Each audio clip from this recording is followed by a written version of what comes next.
नमस्ते बच्चों। कक्षा 7 विषय विज्ञान और लेसन 15वां चल रहा है प्रकाश के बारे में। तो इसके अपने दो जो भाग हैं वो कर चुके हैं और अपने गोलीय दर्पणों के बारे में पढ़ रहे थे कि गोलीय दर्पण है वो भी कितने प्रकार के होते हैं। 2 प्रकार के होते हैं। एक को क्या कहते हैं अवतल और दूसरे को क्या कहते हैं उत्तल। अवतल किसे कहते हैं कि गोलीय दर्पण का यदि अंदर का जो भाग है वो परावर्तक पृष्ठ के रूप में हो तो उसे क्या कहेंगे अवतल। और यदि गोलीय दर्पण का बाहर का भाग यदि परावर्तक पृष्ठ के रूप में हो तो उसे क्या कहेंगे उत्तल कहेंगे तो इसके बाद देखो अवतल व उत्तल दर्पणों को गोलीय दर्पण क्यों कहते हैं। तो आप इसके लिए क्या कह रहे हैं कि आप किसी भी गेंद को काट लो और इसके एक भाग को चाकू या आरी से आप काट लो।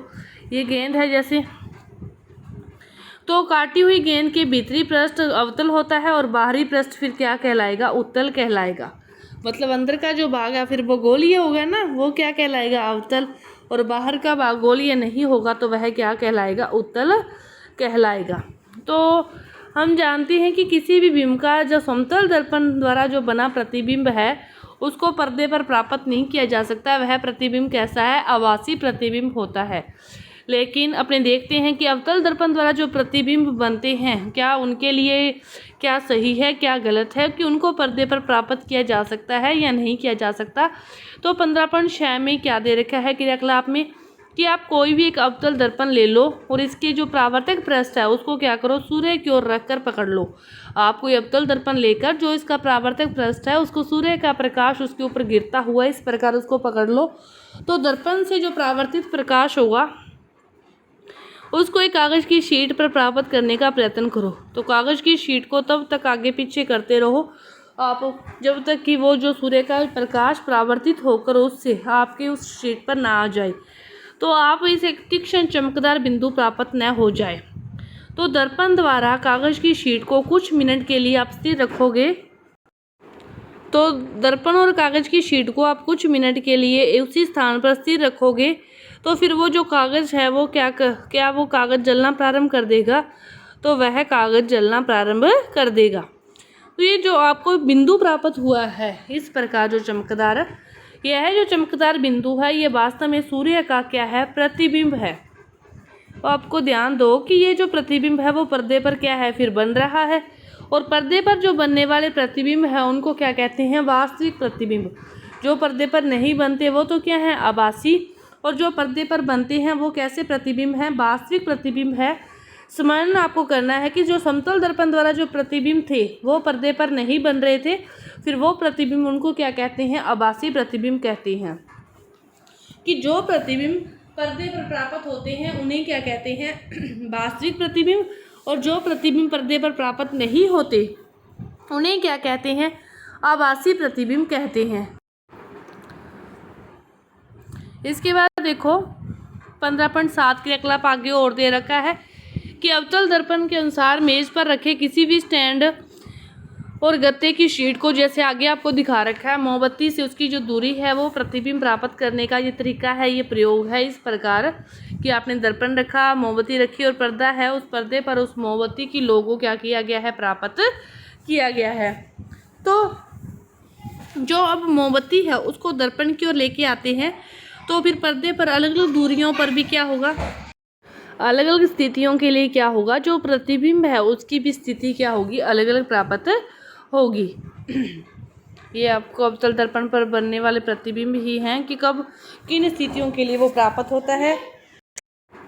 आपको जो भी क्रियाकलाप था उसी के अकॉर्डिंग ये सारणी है कि जो प्रतिबिंब है अवतल दर्पण पर उनकी दूरी जैसे जैसे उसकी दूरी कम करते जाते हैं तो उसका साइज है वो बड़ा होगा, उल्टा होगा या सीधा होगा, उल्टा होगा या सीधा होगा, प्रतिबिंब प्राप्त होगा या नहीं होगा, अलग अलग स्थितियों के लिए देखना है और इस सारणी को क्या करना है पूरा करना है। इसके बाद देखो जो अवतल दर्पण है इसका जो प्रयोग है वो अनेक प्रयोजनों के लिए किया जाता है।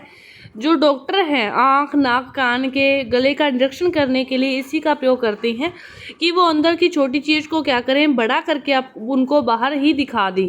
इसीलिए आँख नाक कान के जो डॉक्टर हैं वो मतलब छोटी चीज़ को बड़े रूप में देखने के लिए इसी अवतल दर्पण का ही प्रयोग करते हैं। टॉर्च और कारों स्कूटरों के अग्र दीपों के जो परावर्तक पृष्ठ हैं वो भी किसके होते हैं, अवतल के होते हैं। लेकिन जो गाड़ी है उसके साइड में जो दर्पण लगा होता है पीछे के सारे पृष्ठ को देखने के लिए, वो किस रूप में लगा होता है, वह उत्तल दर्पण के रूप में लगा होता है। पीछे का सारा पृष्ठ देखने के लिए उत्तल दर्पण क्या करता है, पूरी बड़ी मतलब चीज़ को छोटे रूप में करके दिखाता है, और अवतल दर्पण क्या करता है, छोटी चीज़ को बड़ा करके दिखाता है। अवतल दर्पण छोटी चीज़ को बड़ा करके दिखाता है और उत्तल दर्पण बड़ी चीज़ को क्या करता है, छोटा करके आपके आगे लेके आता है, आपको दिखाता है। इसके बाद देखो क्या आपको मोमबत्ती वाला जो क्रियाकलाप था उसी के में बताया गया है कि जो वाहनों के पार्श्व दर्पणों में उपयोग किए जाने वाले दर्पणों की पहचान कर सकते हैं। तो ये क्या है, उत्तल दर्पण है। ये तो मैंने आपको बता ही दिया कि ये क्या है, उत्तल दर्पण है। उत्तल दर्पण क्या करते हैं, अधिक क्षेत्र के दृश्य को का प्रतिबिंब बना सकते हैं, मतलब बहुत ज़्यादा दृश्य का प्रतिबिंब बना देते हैं। आता है ये चालकों के पीछे अपेक्षाकृत अधिक क्षेत्र के वाहनों को देखने में क्या करते हैं, सहायता करते हैं। दोनों में अंतर समझो कि जो उत्तल दर्पण है वो क्या करते हैं, बहुत ज़्यादा क्षेत्र को, मतलब पीछे के बहुत ज़्यादा क्षेत्र को छोटे से दर्पण में दिखा देते हैं, मतलब बड़े क्षेत्र को छोटे रूप में दिखा देते हैं, वे तो क्या है उत्तल। और जो छोटी चीज़ को बड़े क्षेत्र के रूप में दिखा देते हैं, बड़ा करके दिखा देते हैं छोटी चीज़ को, वे क्या है, अवतल दर्पण कहलाते हैं। अब क्या है, लेंसों द्वारा बने प्रतिबिंब।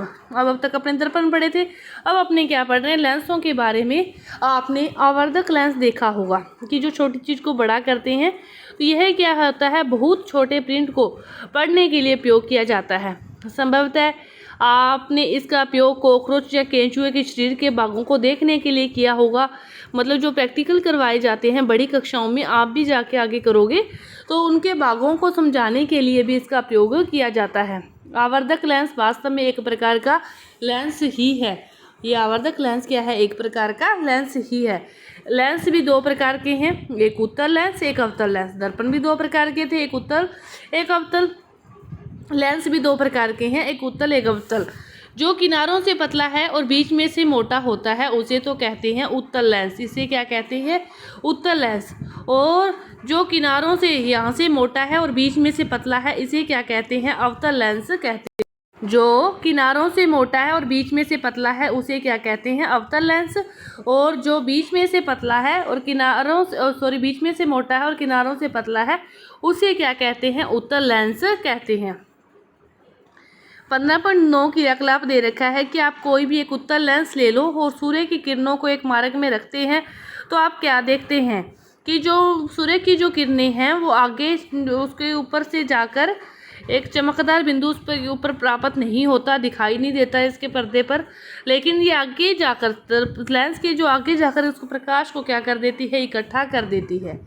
जो उत्तल लेंस है उसके ऊपर जो सारा जो प्रकाश पड़ता है उसको पर्दे के आगे, दर्पण के आगे प्राप्त किया जा सकता है।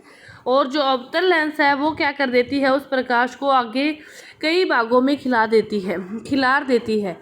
और इसीलिए इस अवतल लेंस को तो क्या कहते हैं, अपसारी। और उत्तल लेंस इकट्ठा करती है तो उत्तल लेंस को क्या कहा जाता है, अभिसारी। उत्तल लेंस को अभिसारी, क्योंकि वो आगे प्रकाश को एक बिंदु पर इकट्ठा करती है, इसलिए इसे अभिसारी कहा जाता है। क्रियाकलाप वही सेम क्रियाकलाप जो पहले से चला रहा है मोमबत्ती वाला भी। आप एक उत्तल लेंस ले लो अब और मेज पर रख दो इसे और एक स्टैंड लगा दो। ये उत्तल लेंस लेकर मेज पर रखकर स्टैंड लगा दिया। अब क्या करो, एक जलती हुई मोमबत्ती को लेंस से यहाँ से इसकी दूरी क्या रखो, 50 सेंटीमीटर की दूरी पर रख दो। अब इसके आगे पर्दा है और लेंस की दूसरी ओर रखे कागज़ के पर्दे पर मोमबत्ती की लौ का प्रतिबिंब प्राप्त करने का प्रयत्न करते हैं। तो आपको पर्दे को लेंस की ओर या लेंस से दूर ले जाना होगा, जिससे कि लौ का स्पष्ट प्रतिबिंब, मतलब पर्दे को आप हिलाओ, उस अकॉर्डिंग हिलाओ कि उसका जो प्रतिबिंब है वो उस पर प्राप्त हो जाए। तो आपको किस प्रकार का प्रतिबिंब प्राप्त होता है, क्या यह वास्तविक है या आभासी है, तो अब उससे दूरी बदल लो लेंस की, उस प्रकार देखो। मतलब हर कंडीशन के लिए, अलग अलग कंडीशन के लिए आप उसको देखो। तो आप क्या देखते हो कि जो उत्तल लेंस द्वारा जो बने प्रतिबिंब हैं वो किस प्रकार बने हैं। जो इसी प्रकार जो अवतल लेंस द्वारा जो बने प्रतिबिंबों का अध्ययन करते हैं तो अपने क्या पाते हैं कि अवतल लेंस के द्वारा जो बने प्रतिबिंब होते हैं वो सदैव क्या होते हैं, आभासी होते हैं, सीधे होते हैं और बिंब के साइज से छोटे होते हैं। अवतल लेंस द्वारा जो बने प्रतिबिंब क्या होते हैं? आभासी, सीधी और बिंब के साइज के से छोटे होते हैं।